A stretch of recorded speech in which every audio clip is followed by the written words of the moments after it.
Bideo honetan azalduko dizuet zelan egiten den determinante eta sistemen azterketako 3. ariketa. Vale? Hemen eztabaidatu behar dugu A parametroaren arabera sistema honen bateragarritasuna eta ebatzi behar dugu bateragarri indeterminatua deneko kasuan badago. Vale? Hau ez da esaten hemen zen metodo erabili behar dan, nebalako ipininik azterketan, baina Roche-Frobenius zen bitartez egin beharko zen. Vale? Bueno. Azten gara betiko moduan. Sistema kopiatu, kontuz kopiatzerakoan, eta gero matrize A eta matrizea zabaldua idatzi. Vale? Gogoratu, parametro duen sistemetan, Roche-Frobenius aztertzen erabiltzen dugunean, eztabaidaketa beti egin alizateko, azten gara beti, hemen matrizean dagoen determinanterik handienarekin. 3 lerro eta 4 zutabe denez hemen, 3ko izango da, ez? 3 ordeneko bat. Beraz, A osoa hartuko dugu, gero atara izateko haren balioak zeintzuk izan behar diren. Orduan, hartzen dugu beti parametro dunetan handiena beti. Vale? 4. ekuazio bat egongo bazan hemen, hartuko nuke A zabaldu osoa. Bai? Oso importante da hori. Bueno, kalkulatzen dugu determinantea, geratzen da 3 ordeneko polinomio bat, 3. mailako polinomio bat, eta ebazten dugu ekuazioa. Vale? Hemen berriru agertu beharko zen. 3. mailako ekuazioak ebazterakoan, egin behar dugu deskomposatu Ruffini bitartez. Bai?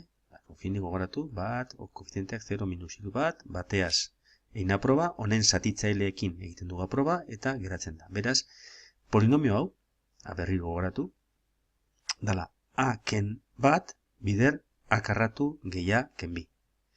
Eta hemen da, bakizue hau ekuazio txoio moduko dala, da, hau berdin 0 eta hau berdin 0. Soluzioak izan dira, ametik bat, eta ametik, urteten dira, bat eta minus bi. Beraz, posibilidadeak dira, bat eta minus bi haren balioak. Beraz, azten gara beti, A ez danian, ez bat, ez minus bi.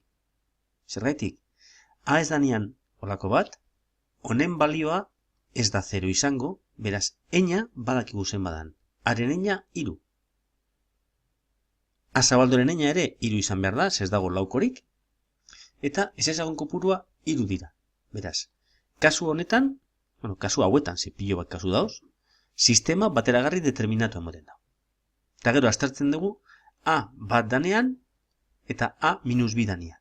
Vale?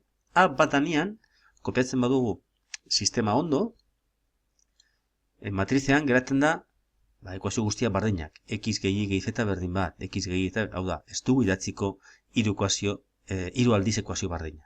Beraz, berez, sistema geratzen da ekuazio bakar batean, 3 ez ezagunekin. Sistema bateragarri indeterminatu. Argi dago, bale? Nahi baldin moduzu egin, esaileko fidatzen, einen bitartez, amengo edozein biko bat hartzen dugunean, emaitza determinanta 0 moten dago. Beraz, bai haren eina eta bai azabaldoren eina bat da. Hauze elementua desberdin 0 dalako. Orduan, beste bi ekuazioak kenduko egin dituzke, eta orduan, x-a bakandu. X berdin bat keniken z, eta gero, y berdin i, z berdin z. Vale? Sistema bateragarri indeterminatu. Eta gero, A minus bi danean, idazten dugu matrizea, eta azten gara haren eina kalkulatzen. Txikinetatik, haren eina, determinante emoten dago 3, desberdin 0 da. Zehatxik aldugu esan hemen, haren eina bi dala, eta ez lehen ariketa baten egin dugun moduan, gitxien ez bi. Arrazoia oso simplea da. 3 ordeneko determinante hau, badakigulako 0 dala. Ze, A minus bi danean, justu A minus bi atara dugu, 0 eginez, az zegoen determinante hori. Vale? Beraz, ez dugu aproba egiten. Badakigu 0 emongo duela. Beraz, aldugu ziurtatu haren eina bi dala. A zabaldoren eina, honekin, osatuko dugu, 3ko bat. 3ko hori, desberdin 0 emoten dago. Beraz, A zabaldoren eina 3. Kasunetan, sistema batera ezina izango da. Vale? Beraz, eztabaidaketa egina daukagu.